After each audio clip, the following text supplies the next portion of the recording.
नमस्कार। हिंदी विषय कक्षा 11वीं में मैं डी एल रावत। आज 7वीं कविता परशुराम लक्ष्मण संवाद, कवि जिसके हैं तुलसीदास, उसकी हम चर्चा कर रहे थे।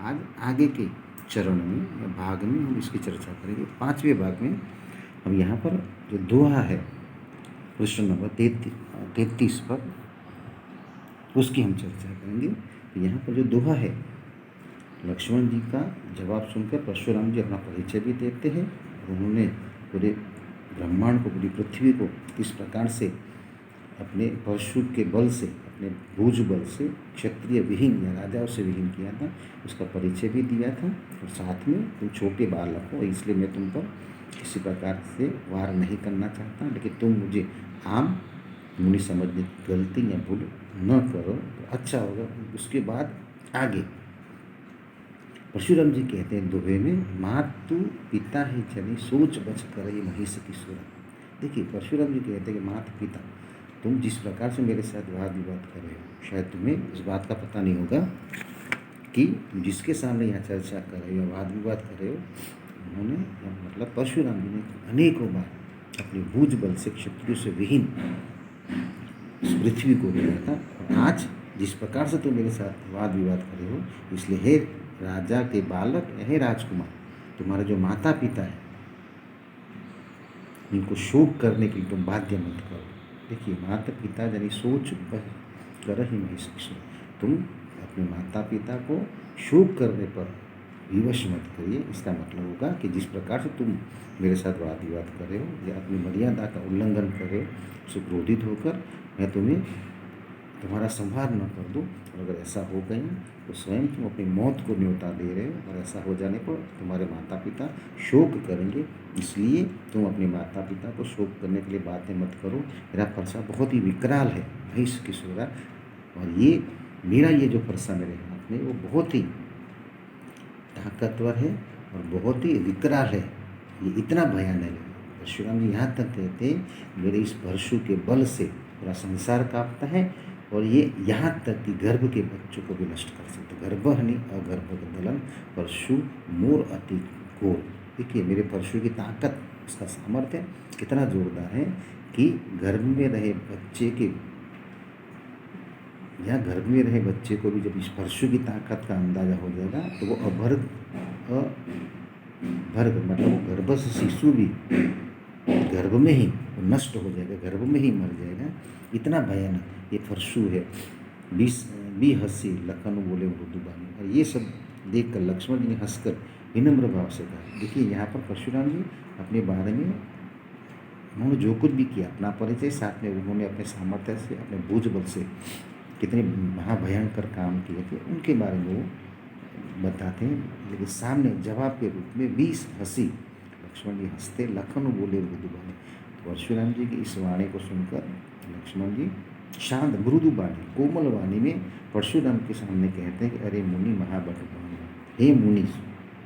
देखिए, यहाँ पर हंसकर विनम्र भाव से कहा कि हे मुनीश्वर, आप अपने आप को बड़े योद्धा समझते हो, बार बार मुझे कुल्हाड़ी दिखा रहे हो और मुझे आप फूंक मारकर पहाड़ उड़ाना चाहते हो। देखिए, यहाँ पर लक्ष्मण जी ये बताना चाहते हैं कि तुम मुझे छोटा बच्चा समझकर, तुम अपने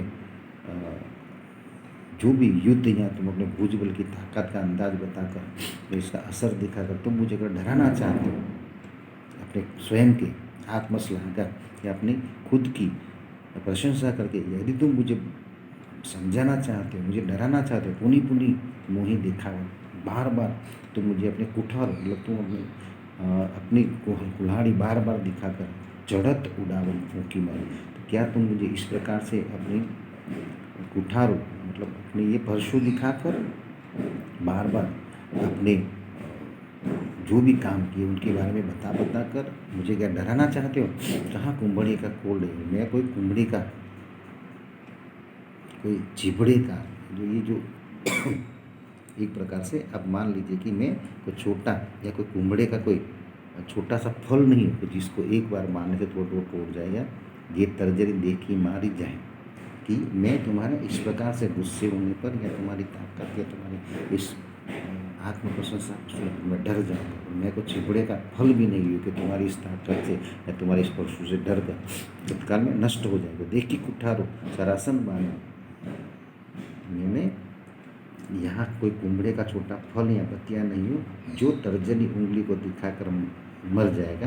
कुल्हाड़ी और धनुष बाण देखकर ही मैंने अभिमान सहित कहा था। इसलिए यहाँ पर परशुराम जी बोले, मैंने तुम्हारे ये हथियार को देखकर ही मैंने तुम्हारा विरोध किया था कि तुम जिस प्रकार से ये बड़े बढ़ चढ़ा कर अपने बारे में बोल रहे हो, इसलिए मैं डरने वाला नहीं, मैं कहूँ कछा सहित अभिमान हो। तुम जिस प्रकार से अभिमान समेत इस प्रकार से बोलते हो ये ठीक नहीं है।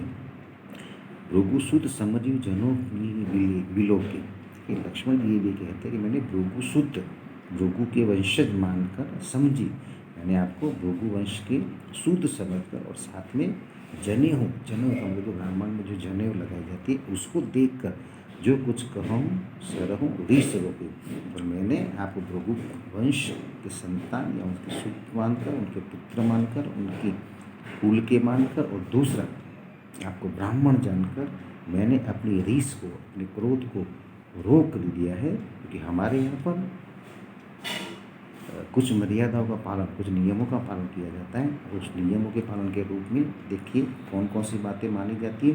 सूर महिसूर हरिजन अरु गाही हमारे कुल इन पर न सुराए। देखिए यहाँ पर लक्ष्मण जी अपने कुल में कितने नियमों का पालन होना चाहिए या होता है, इनके बारे में कवि ये कहते हैं कि हमारे परिवार में, हमारी पीढ़ी में हमेशा देवता, सूर, महिसूर, ब्राह्मण और भगवान के भक्त, हरिजन और अरु गाय और गाय। देखिए देवता, ब्राह्मण, भगवान के भक्त और गाय, इन चारों के ऊपर हमारे कुल में, हमारे परिवार में, हमारे पीढ़ी में, हमारे रघुकुल में इनका किसी भी प्रकार से हत्या करना हमारे यहाँ पर वर्त है, मनाही है। और इसलिए हम अभी तक आपसे कुछ इस प्रकार से नहीं कह रहे, क्योंकि हमारे कुल में इन चारों को वर्ध्य माना जाता है। बधे पापो अपकीर्ति हा, ये हमारी पीढ़ी में, हमारे कुल में ऐसा माना जाता है। ये जो 4 प्रकार के लोग हैं, इनके ऊपर किसी भी प्रकार का हमला करने पर, इनको नुकसान पहुंचाने पर, हानि करने पर हमारी कीर्ति को अपयश भी लगता है और हमें पाप भी लगता है। महारत हूँ न परिजन, इसलिए हमें ऐसे लोगों पर कभी भी वार नहीं करना चाहिए। ये हमारे कुल में बताया जा रहा है, क्योंकि इनका वध करने से पाप लगता है और इनसे हार जाने पर अपयश होता है। इसलिए आप मुझे मारें तो भी मुझे आपके पैर पड़ना चाहिए। आपका एक एक वचन करो जो वज्र के समान है, धनुष बाण और उसका प्रसाद आप स्वयं ही धारण कर चुके हैं। इसलिए कृपया आप ध्यान रखिए कि जो भी आप चर्चा कर रहे हो उसमें हमारे यहाँ पर हम मर्यादाओं का पालन करते हैं, और इसलिए हम आपके सामने अपनी मर्यादा में रहकर बातें करते हैं। हम अपने कुल को किसी भी प्रकार से पाप न लगे, अपकीर्ति न हो, और इसीलिए आपके इस धनुष बाण को देखकर ही मैं बोल रहा हूँ कि आप किसी भी प्रकार से कम ये जो धनुष बाण टूटने की बात हो रही है इसके बारे में आप ज़्यादा क्रोध न करें तो ठीक होगा। आगे की चर्चा हम बाद में करेंगे। धन्यवाद।